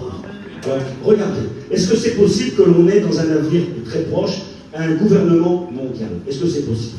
Donc moi j'ai marqué ceci. Est-ce que ce scénario annoncé par Jean dans l'Apocalypse, il y a 2000 ans, réalisez quand même que pendant des siècles, les chrétiens ont lu la Bible, ont lu ces versets, et pour eux c'était tellement étrange. Est-ce que ça serait possible un gouvernement mondial? Est-ce que ça serait possible une guerre où le monde entier serait à feu et à sang? Est-ce que c'est possible une épidémie mondiale, une grande crise? Est-ce que c'est possible? Pendant longtemps c'était pas possible. J'ai marqué ce scénario annoncé par Jean dans l'Apocalypse et le reste de l'écriture. Est-il possible aujourd'hui ou dans un avenir proche? Point d'interrogation. Dans votre tête, répondez-vous. J'ai marqué de toute façon, il s'accomplira inévitablement, tôt ou tard, parce que la Bible est la vérité, même s'il y a un retour en arrière, c'est possible. Je ne vais pas dire ce que je n'ai pas dit. Tout ce qui est là aujourd'hui dans le monde, ce qui laisse présager un avenir très sombre, il peut y avoir un marche arrière et un arrêt, c'est possible. Mais de toute façon, tôt ou tard, les 4 cavaliers d'Apocalypse arriveront et ces fléaux s'abattront sur le monde après l'enlèvement de l'Église. Donc j'ai noté ceci. Medvedev a-t-il raison? Peut-être que oui, peut-être que non, j'ai marqué. De toute façon, ces choses un jour s'accompliront, parce que Jean 17, sa parole est la vérité. Mais j'ai marqué, que disent nos journaux aujourd'hui? Qu'est-ce que disent les médias? Qu'est-ce qui se passe quand on prend son téléphone et qu'on regarde? Je l'ai encore fait tout à l'heure, et j'ai encore lu des choses aujourd'hui. Alors, rapidement. Y aura-t-il prochainement, est-ce que le monde évoque un éventuel gouvernement mondial? Alors, moi j'ai noté ça, regardez. Le 21 mars 2022, Biden a dit ceci, dans le début d'année. Quand le conflit a éclaté au mois de février en Russie, juste après, il a dit « Il va y avoir un nouvel ordre mondial et nous devons le diriger. Une nouvelle gestion du monde entier. Et nous devons le diriger et nous désirons unir le reste du monde derrière nous pour le faire. » J'ai acheté un livre l'année dernière, vous pouvez l'acheter, je vous le conseille, c'est pas un livre chrétien. C'est un ancien ministre français, il s'appelle Philippe de Villiers, il a écrit un livre le jour d'après. Ce que je ne savais pas et vous non plus. Et dans son livre-là, il décrit ce qu'il a vu, ce qu'il a découvert. Et c'est terrible parce que, écoutez-moi 2 secondes, ce que lui a découvert l'année dernière ou l'année avant pendant le Covid, il en a fait un livre, il l'a vendu à des milliers d'exemplaires, c'est une révélation. Il veut avertir et informer la France et le monde entier de ce qui arrive. Eh bien, ce que lui voit arriver dans un avenir imminent, nous les prédicateurs, on le prêche depuis des années, nos anciens nous ont avertis, nous ont enseigné que ces choses allaient arriver. Et lui les voit venir. Pas un livre chrétien. Alors, j'ai pris quelques références dans son livre. Citation de Villiers, Philippe, ancien ministre, alors il a été député européen, député, etc. Un homme qu'on connaît, qui est toujours vivant aujourd'hui. Il a écrit son livre, et là, écoutez ce qu'il dit. Page 119. Déjà, on nous annonce la catastrophe qui vient. C'est bien pire qu'un virus. On est en plein Covid, et lui, il dit, il y a une catastrophe qui vient, qui est pire que le virus. Ah bon, qu'est-ce que tu nous annonces, Philippe de Villiers? Il dit, on se rappelle de l'angoisse, des pics qui nous ont remué les entrailles, qu'on nous dévoile déjà la prochaine épreuve. Nous allons vivre. Écoutez ce qu'il dit dans un jour, les paroles qu'il dit, monsieur. C'est pas un livre chrétien. Il dit, nous allons vivre les tribulations de l'Apocalypse, une nouvelle claustration. Je ne sais pas ce que ça voulait dire, moi, j'ai regardé en dictionnaire claustration.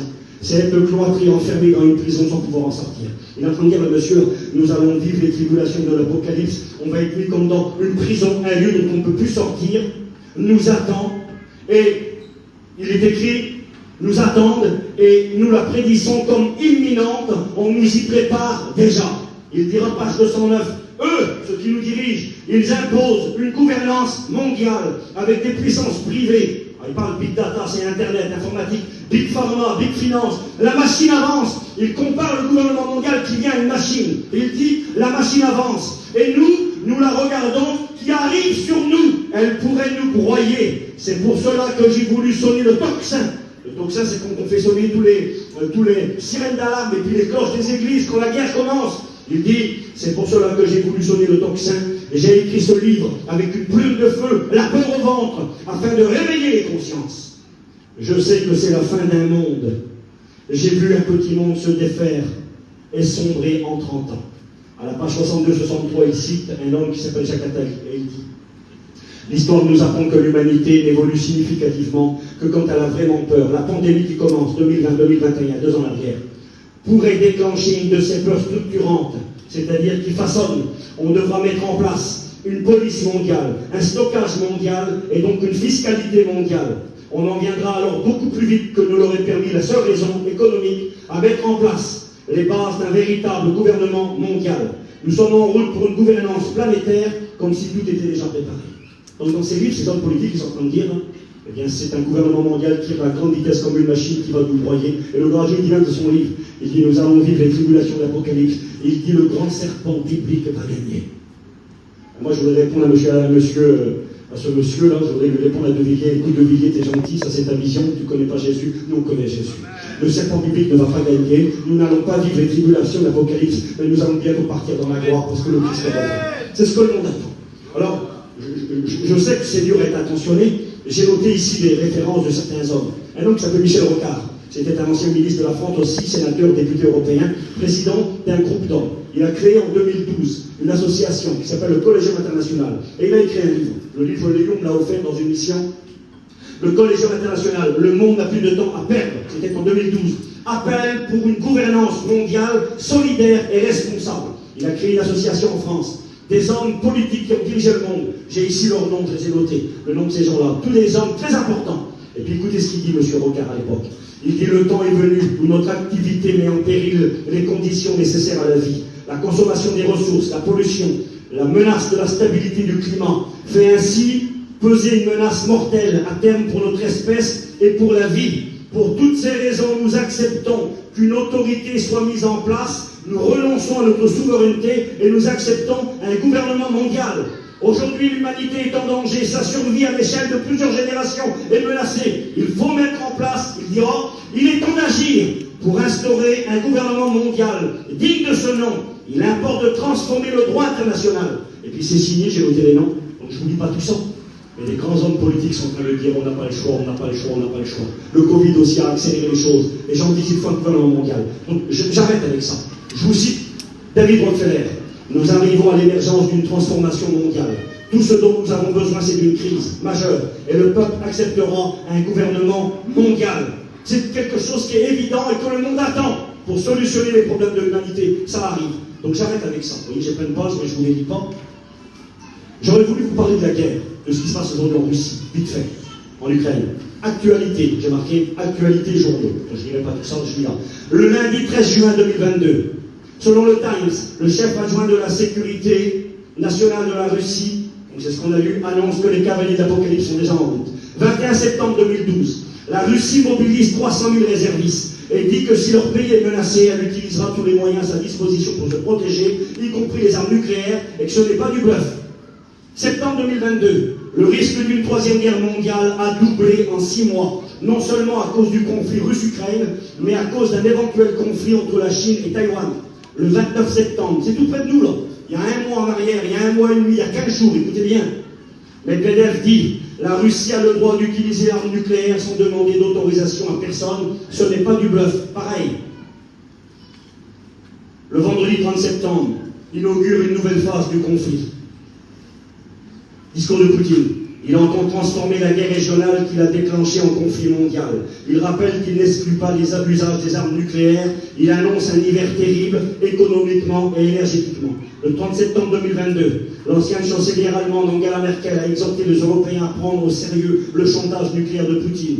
1er octobre 2022, il y a 15 jours en arrière, le dirigeant tchétchène Ramzan Kadyrov, soutien de Vladimir Poutine, a appelé ce matin, samedi 1er octobre, le Kremlin a utilisé des armes nucléaires de faible puissance contre les Ukrainiens. car les territoires annexés font maintenant partie de la Russie. Il a dit qu'il faut arrêter de s'amuser, à jouer et aller plus loin. Tous ces hommes politiques qui nous disent qu'il faut aller plus loin, ils nous parlent de guerre et de guerre mondiale.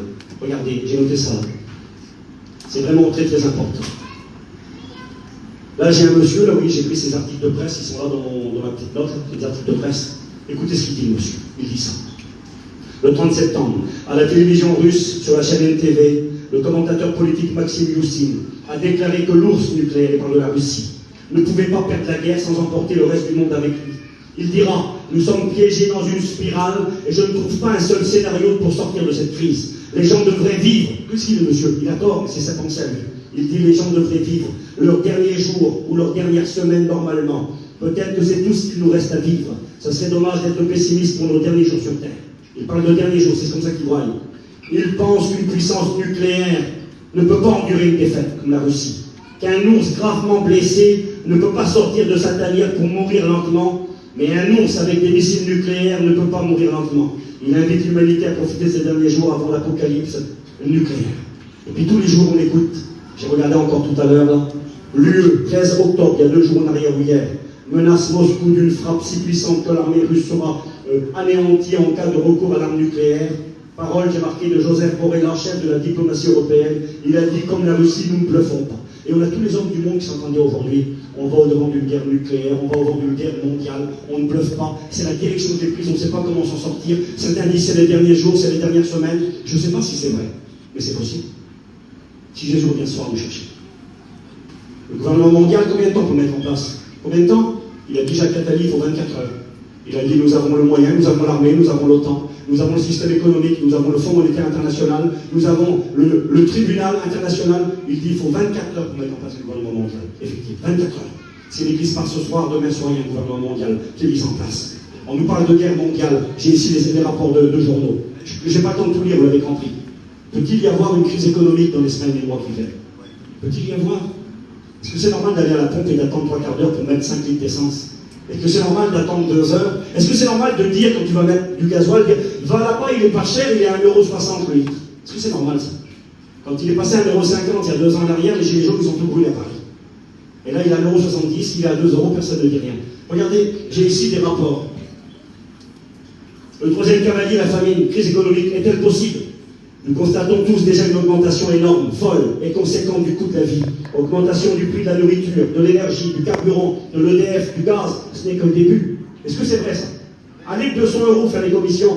Il n'y a rien dans le caddie, il est vide. Vous avez payé 200 €. Vous ne voyez pas qu'il y a une anomalie? La Bible annonce que ces choses arriveront. Une grande crise économique. L'argent ne vaudrait plus rien. Les gens travaillaient toute une journée pour un petit peu de blé. Pénurie, c'est-à-dire que l'on ne trouve plus ou difficilement. Et si oui, à un prix jamais vu. Beaucoup d'entreprises ne peuvent plus faire face aux coûts de matériaux et fermes. Le manque de blé se fait et se fera de plus en plus ressentir. Les spécialistes disent, le conflit en Russie et en Ukraine, les 2 plus grands producteurs au monde de céréales, compromet très fortement l'avenir alimentaire du monde. Le prix du blé a doublé en 1 an, 450 € la tonne. Les épisodes de sécheresse et de manque d'eau cet été, successifs, ont très fortement impacté l'agriculture et diminué la production. Même la culture de la pomme de terre est très menacée. Ce qui était considéré comme acquis est maintenant remis en question. Macron a dit, fini le temps de l'abondance. Vous écoutez ça? Fini le temps de l'abondance et de l'insouciance. La grande bascule a commencé. Nous risquons une crise alimentaire, a dit Macron, gravissime et sans précédent, jamais vu. La guerre en Ukraine peut provoquer dans les mois à venir une famine terrible dans le monde. Nous allons au-devant de pénuries dans les prochains mois. J'ai regardé les experts de farine, de féculents, d'huile, de lait, de pâtes, de riz, de semoule. Il va y avoir des ruptures de stock et les prix vont continuer à augmenter, et ce, beaucoup. La situation alimentaire mondiale devient critique. Aujourd'hui, 1 milliard de personnes sont en situation alimentaire critique. Une personne sur 3 n'a pas de nourriture nécessaire. Aujourd'hui, il faut compter un demi-million de morts avant la fin de l'année, en 3 mois. Ils prévoient les spécialistes. Ils voient l'avenir est sombre. Ils voient une grande crise qui arrive, des manques de nourriture. C'est terrible. Dans la Bible, c'est marqué une journée de travail, un petit kilo de blé. Le kilo de blé va valoir 40 €. Une fortune. Comment on va faire pour acheter du pain? C'est ce que plaît, enfin, comment on va faire? Moi, je m'en fiche, je ne fais plus marcher au parti. Je vais acheter du pain si vous voulez, moi, je serai dans le ciel. J'ai marqué ceci. Nous allons tout droit vers la catastrophe, disent les spécialistes. Les perspectives sont sombres et pourtant le cavalier n'a pas encore été envolé. Je dis ça pour toi, il n'est pas encore là. On se rend compte que ça arrive à grande vitesse et que le scénario de la Bible est tout à fait possible. J'ai marqué peut-être n'est-ce que le début. Toute cette situation, l'état du monde qui continue à se dégrader, va aboutir à ce dont parle l'Écriture. J'ai ici des articles de presse, je ne vous les lis pas. Le 4e cavalier, une pandémie, est-ce que c'est possible encore? On vient de sortir à peine du coronavirus. Écoutez ceci. Les différentes épidémies passées qui ne sont qu'une répétition de ce qui vient. La variole, la peste noire, qui a frappé le monde autrefois et a détruit à l'époque entre un tiers et la moitié de l'Europe. Entre 25 et 40 millions de morts. Je regardais la grippe espagnole de 1918 à 19. C'était le virus H1N1, a tué en Europe entre 20 et 30 millions d'individus. À l'échelle mondiale, elle a contaminé un tiers de l'humanité. Le choléra de 1926 à 32, 100 000 morts en moins de 6 mois en France, dont 20 000 à Paris. La grippe asiatique de 56 à 57, tout ça, ça a existé. 3 millions de morts, dont 100 000 en France. Plus proche de nous, j'ai marqué depuis 81 le sida, des millions de morts. Le retour du H1N1 qui a fait trembler le monde. Les grippes porcines, aviaires, la vache folle. Vous vous rappelez ça? C'était quelques années en arrière. La variole du singe maintenant, Ebola, la peste, le SRAS, le choléra, le fameux Covid-19 qui a frappé et paralysé le monde, n'est pas encore fini. 6,55 millions de morts. Une étude révèle des résultats effroyables et urgents. Le réchauffement climatique va amener, disent les spécialistes, des milliers de virus à passer des animaux à l'homme, et ce dans les années qui viennent. Le Covid ne sera pas la dernière fois qu'un virus menace nos vies, disent-ils. La vérité est que le prochain virus pourrait être pire, plus contagieux ou plus mortel, ou les deux à la fois, a dit la vaccinologue Sarah Gilbert, créatrice du vaccin AstraZeneca, au journal Les Échos le 2 mai 2022. Je vous donne des références. Les grands spécialistes sont tous en train de nous dire la même chose. J'arrête plus. En train de nous dire, devant nous, un gouvernement mondial est imminent. C'est la seule réalité qui pourra sauver les hommes. Mais non, c'est pas vrai, c'est Jésus qui peut sauver les hommes. Mais on ne veut pas de Jésus, on n'en veut pas. Donc voilà, le faux Christ arrive. Guerre mondiale, est-ce que c'est possible? Mais oui, c'est possible. Ils en parlent tous les jours à la télévision. Est-ce que c'est possible? Je ne dis pas que ça va arriver, mais je dis que c'est possible. Est-ce que c'est possible qu'il y ait une grande crise économique, qu'il n'y a plus de nourriture, plus rien nulle part? On en voit aujourd'hui peut-être les prémices.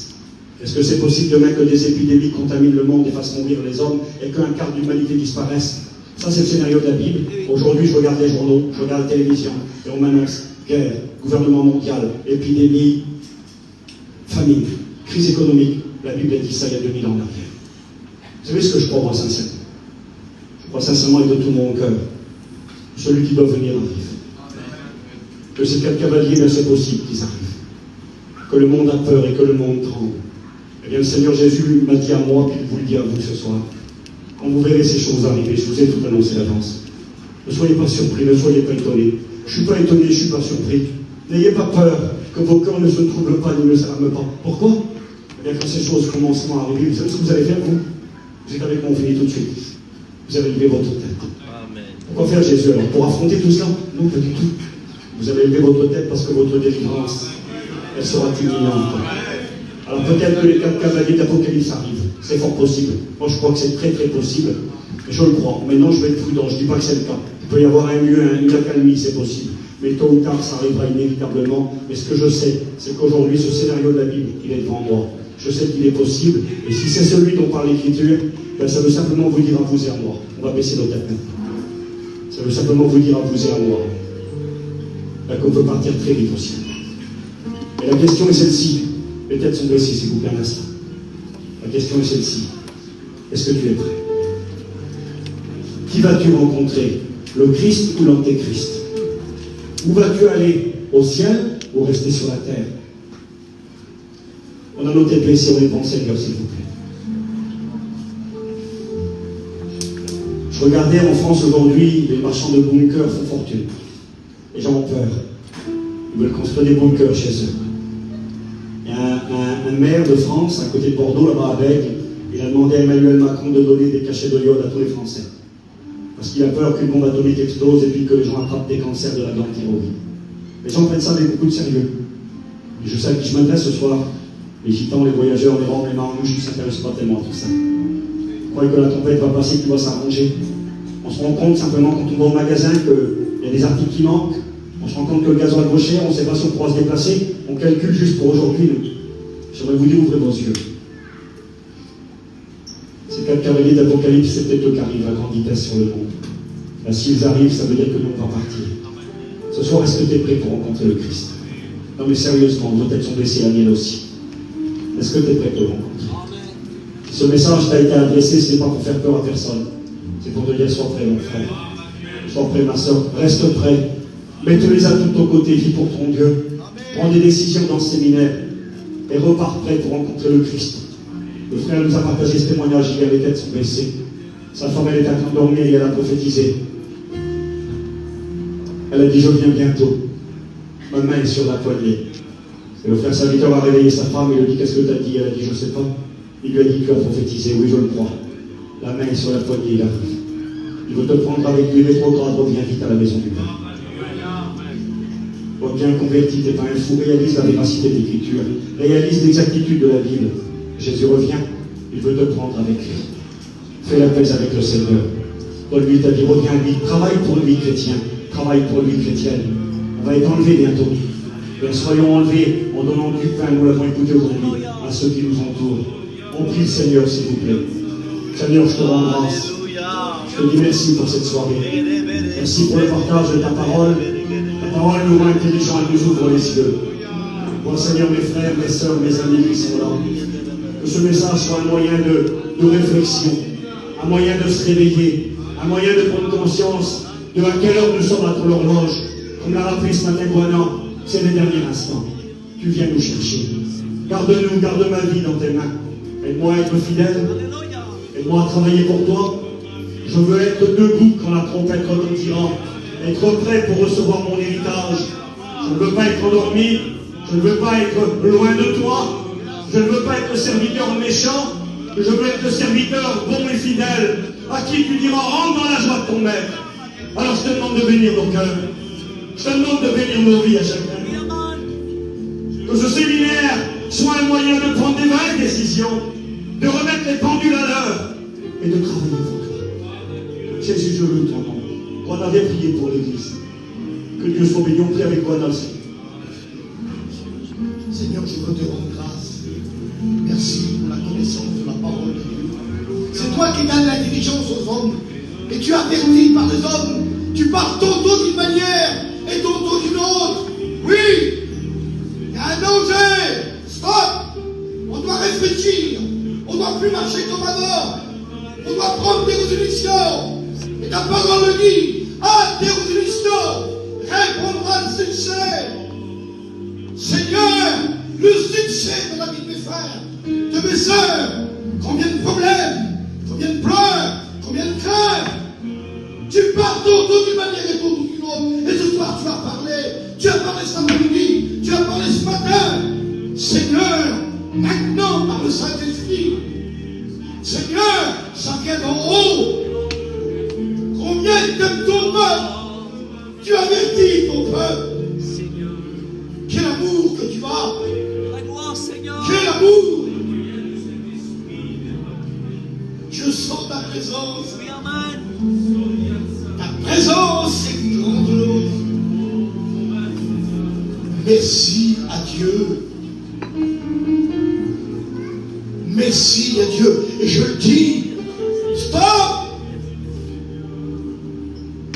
C'est vrai qu'on est un peuple comme ça. Aujourd'hui, demain, on ne pense pas. Écoutez. Ce que vous avez écouté, les messages de Dieu, c'est poussé par l'Esprit. Je ne sais pas demain. Je ne sais pas lundi. Peut-être en avion, le chauffeur va être pris, c'est un chrétien. Si tu es dans le train, tu ne sais pas. Alors, je le dis, et je voudrais, et c'est l'amour de mon cœur, c'est par amour que Dieu parle. On passe pour d'écouter et de mettre en pratique. Tout simplement. On a les yeux fermés. C'est vrai, c'est pas facile des fois. Des messages comme ça. C'est pas tout le monde qui comprend. Mais le Saint-Esprit, il communique à ton esprit. Il te montre. Tout simplement. Alors, on lève les mains. Et je laisse la place au frère une dernière fois. Je ne voudrais pas que vous passiez à côté. Non. L'ennemi de notre âme, c'est un méchant, c'est un rusé. Il veut enlever le pacte chrétien. Il veut détourner ta pensée. Il est tard, il est fatigué. Non. Je qu'ils sont avertis. Tu fais attention. Je vais parler à l'eau. Fais gaffe. Fais gaffe. Il y a un danger. Alors on lève tous les mains au ciel ensemble. Fermez les yeux un instant. On lève tous les mains. Et le Saint-Esprit il passe. J'ai besoin d'être rafraîchi dans mon cœur. J'ai besoin. Tu as besoin. Il te rafraîchit maintenant. Toi qui viens de loin, toi qui as longtemps reçu, il pense à toi, il t'a remarqué. Le Saint-Esprit passe. Jésus, tu es là. Tu es présent. Oh, Yamaso, Yamae.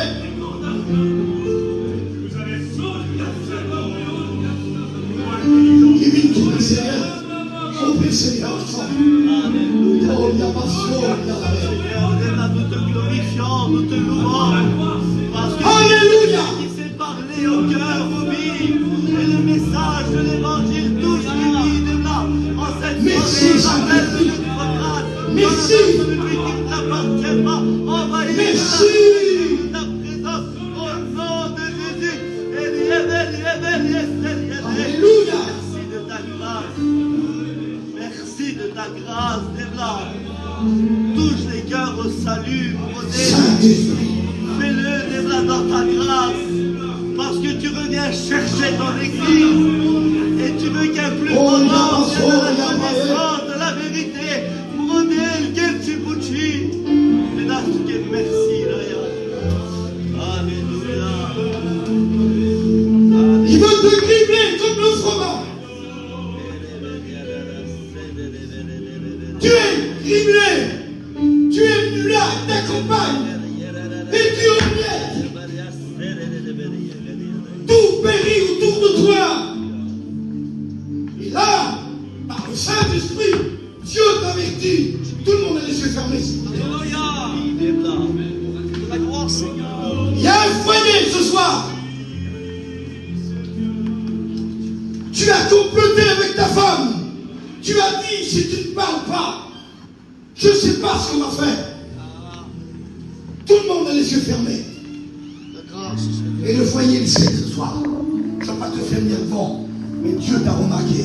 Au nom de Jésus. On participe les uns les autres, on prie les uns pour les autres. Steve, tu pries le Seigneur, mon Steve, pour ce foyer. Oh, il y a pas Dieu merci parce que tu es vivant. Alléluia. Que tous les hommes et toutes les femmes. Jésus. Tu aimes chaque foyer qui est ici présent dans ce lieu. Et en particulier ce foyer qui est venu ici, Seigneur.